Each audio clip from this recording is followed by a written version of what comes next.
আসসালামু আলাইকুম এভরিওয়ান। তো এখানে আজকে আমি একটু আলু ছোট ছোট করে টুকরো করে নিয়েছি আর এটাকে ভালো করে ধুয়ে দেন এর মধ্যে আমি একটু লবণ আর একটু জর্দার কালার দিয়ে নিচ্ছি আর এটাকে আমি ভালো করে এখন মেখে নেব। এটা আমি এখন তেলে ভেজে নেব আর আজকে ইফতারিতে বানাবো আমি বিরিয়ানি। তো সেই বিরিয়ানিটাই আপনাদের সাথে আজকে একটু শেয়ার করব। তো এই তো আমার মাখা শেষ, এবার আমি ভাজতেও চলে এসেছি আর জর্দার কালারটা দেওয়ার কারণে কিন্তু আলুর কালারটাও অনেক সুন্দর এসেছে। তো এটা আমি ঢেকে ঢেকে একটু লো মিডিয়ামে এটা ভেজে নেব যাতে একটু সিদ্ধ হয়ে যায়। তো আমার কিন্তু 90% সিদ্ধ হয়ে গিয়েছে। তো অন্যদিকে আমি পেঁয়াজের বেরেস্তাটাও করে নিয়েছি আর এদিকে আমি মাংসটাও রান্না করে নিয়েছি বিরিয়ানির জন্য। তো এটা আমি এখন ঢেলে নিচ্ছি। আর বিরিয়ানির রেসিপিটা কিন্তু আমি আপনাদের সাথে অনেকবারই শেয়ার করেছিলাম, তো সেই জন্য আর ডিটেলসে শেয়ার করছি না।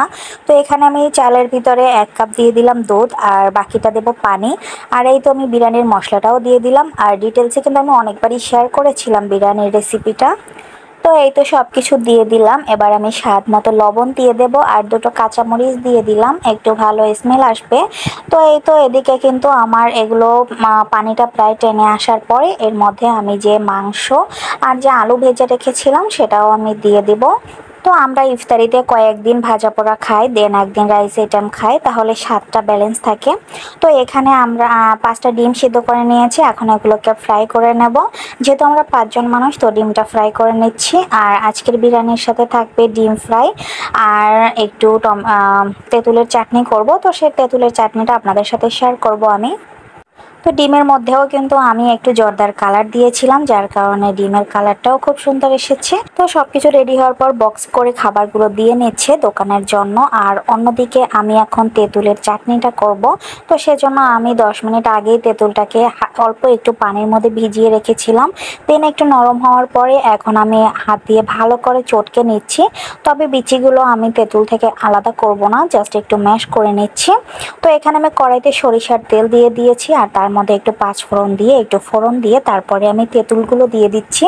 তো তেঁতুলটা দিয়ে আমি তেলের উপর ভালো করে ভেজে নেব যাতে এক্সট্রা যে পানি ছিল সেটা যাতে শুকিয়ে যায়।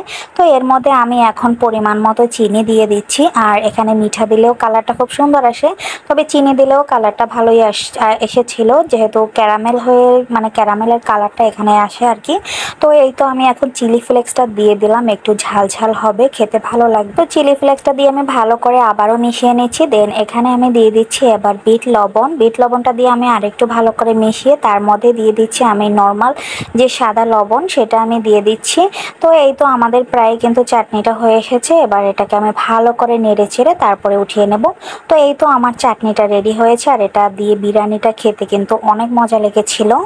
তো আমি এখানে একটা মিল্কশেক তৈরি করব, সেজন্য আমি কিন্তু দুধ আগেই জাল করে নিয়েছিলাম। আমি এখন চামচ দিয়ে ঘন ঘন নেড়ে নিচ্ছি যাতে এটার গরমটা চলে যায়। তো ঠান্ডা হওয়ার পরে আমি এই যে ব্লেন্ডার জাগে আমি দুধ অল্প আর 4টা কলা দিয়েছি আর এই যে বাকিটা দুধ পরে দিব আমি। তো এই তো আমাদের ব্লেন্ডার করা শেষ। এরপরে কিন্তু আমি এটা মিক্স করে নিয়েছিলাম। তো আজকে এই শরবতটা ছিল আর বিরিয়ানি ছিল, সাথে খেজুর ছিল, চাটনি ছিল। তো এই তো দোকানের জন্য আর আমাদের জন্য সব কিছুই রেডি। তো আজকের মতো ভিডিওতে এতটুকুই। আল্লাহ হাফেজ।